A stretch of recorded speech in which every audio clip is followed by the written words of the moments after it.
Across the country, high streets like this are undeniably recognisable. Vape shops have become a sometimes unwarranted staple of the UK shops, and vapers are everywhere. Whilst the government has already banned the limited use of disposable vapes and are proposing as part of the new Pride in Place initiative that local communities could have the power to ban new vape shops from opening, are we doing enough to reduce the number of vapers among us? Manchester has approximately 110 active vape shops as of February 2024, ranking third in the UK for the number of vape retailers per 100,000 residents.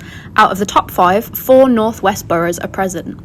15.8% of 18 to 24-year-olds are vaping daily or occasionally, compared to 7% in 2020.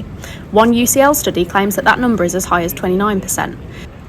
So I worked for a company called Vape Dinner Lady in Blackburn, and then I was the digital e-commerce apprentice. So there was like a tobacco and smoking regulation that made sure that the wording was like very specific on what you could and couldn't say, and also we had quite a few all of the pretty much people that we could send out emails to had to be over 18.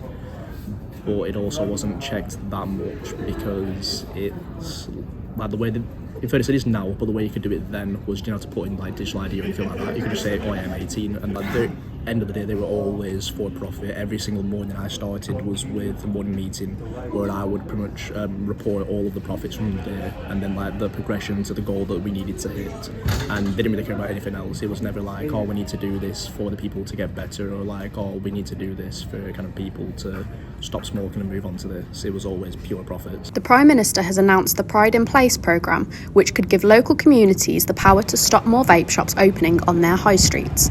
But what about the places people are allowed to vape? There are currently only some restrictions as to where you cannot vape, such as public transport and hospitals.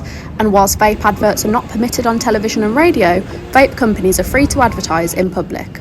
If these decisions fell under public authority, what would young people want done? What I would say is I think it's okay. I think the law's okay at the moment. I think people just need to be vigilant about where they're vaping, like around kids and stuff. I think that it was like a healthy alternative to smoking. So for like about 10 years time, maybe, like when they introduced it, it was meant to be this healthy alternative, but now it's just advertised to like the younger generation with all these colourful flavours. It should be a preventative to smoking, whereas now it's become a readily available alternative. Yeah, you can just get like apple and pear fruit. With smoking, it's very strict, and most places don't even let you vape indoors anyway. There's just no real authority behind it, so people don't really take it seriously.